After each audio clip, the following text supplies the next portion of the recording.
ভালো দিক আছে, খারাপ দিকও আছে। আমি কোনটা নিয়ে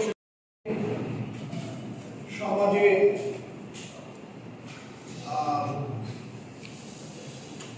সমাজে ক্ষতি করা খুব সহজ, তাকে দৌড়ে কোথাও যেতে হয় না, কিন্তু মুহূর্তের মধ্যে তিনি একজনের ক্ষতি করে ফেলতে পারেন, একটি সমাজ, একটি গোষ্ঠী বা একটি ব্যক্তি, এবং সেটি অত্যন্ত দ্রুততার সাথে, যেটি আমরা অহরহ দেখছি। আর এই ভায়োলেন্সের শিকারটা হচ্ছে মূলত নারীরাই।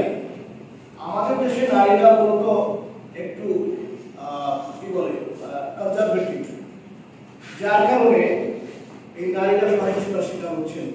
এখানে আমরা দেখছি যে 89% নারী এবং শিশু এরাই বেশি এই সহিংসতার শিকার হচ্ছেন। সেক্ষেত্রে দেশের বিগত কয়েক বছর উল্লেখযোগ্য হারে বৃদ্ধি পেয়েছে এবং অনেক সময় দেখা যায় অনেক ভুক্তভোগী অভিযোগ করতে ভয় পান। সমাজের যে নেতিবাচক প্রক্রিয়া এবং সাইবার আইন সম্পর্কে তাদের অবগতও রয়েছে। জেলা ও ইউনিয়ন পর্যায়ে দীর্ঘমেয়াদী ক্যাম্পেইন স্কুল আমি বলেছি উনি আমার অফলাইনে কল দিত, আমি ঘুরে ঘুরে দেখতাম বাচ্চারা ভিপিএন চালানোর জন্য রোডটাকে আসতো, মনে হচ্ছে এরা রিসিভ করবে এখান থেকে। এই যে রকের বিষয় সেখান থেকে বেরোতে পারবো না, আবার এটাকে অ্যাভয়েড করার কোনো সুযোগ নাই। এবং আরেকটা কথা হচ্ছে যে পত্রিকায় আসার আগে ব্যক্তিগত ফেসবুকে শেয়ার করে অনেকে নিউজ, এটা খুবই মর্মকর আদায়, সেটা তো নিউজ থাকলো না। তো আশা করি জাতীয় গণমাধ্যম ইনস্টিটিউট এবং প্রেস কাউন্সিলের যে চেয়ারম্যান মহোদয় আসছিলেন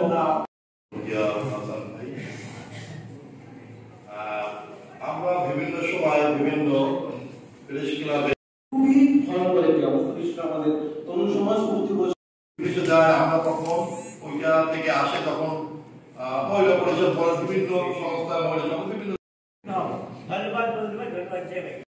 আছে আমাদের এখানে কক্সবাজার, ওখান থেকে আমাদের এটা ফিল্টার করা হতো সার্ভিস প্রোভাইডার হিসেবে চালু করেছি। বর্তমানে আমি এই কাজ করছি এবং আলহামদুলিল্লাহ সাইবার সিকিউরিটি সম্পর্কে সব যে প্রোভাইডার আছে এই ফিল্টারগুলো আমরা ইউজ করতে পারি। সেক্ষেত্রে আমাদের প্রবলেমটা হয় এরকম, আমি যে সাইটটা ব্যবহার করতেছি আমার নেটওয়ার্কে আন্ডারে অন্য একজন ট্রেনিং নেই, বিভিন্ন কোম্পানি থেকে চাকরি করে যারা এবং বিশেষ করে আমাদের সাংবাদিক কর্মী, মিডিয়া কর্মী আমাদের সবার সাথে ওতপ্রোতভাবে জড়িত এবং ব্যক্তিগতভাবে তারা ট্রেনিং এর মাধ্যমে যদি ভাই, অ্যাডভোকেট মাহমুদ ভাই, তারপরে খসরু ভাই, মাসুদ ভাই পরিশালী এই মাধ্যমে করছি এবং নারীদের অংশগ্রহণ এবং যেরকম সেই সময় সবার সমিতিগুলোকে কিভাবে এই বিষয়টা তুলে ধরতে পারে, এই দুইটাই প্রস্তাব। আপনার 2-3 মিনিটের মধ্যে আপনি বাংলাদেশের যে কোনো জায়গায় টাকা পৌঁছে এই ব্যাপারে একটু বলেন।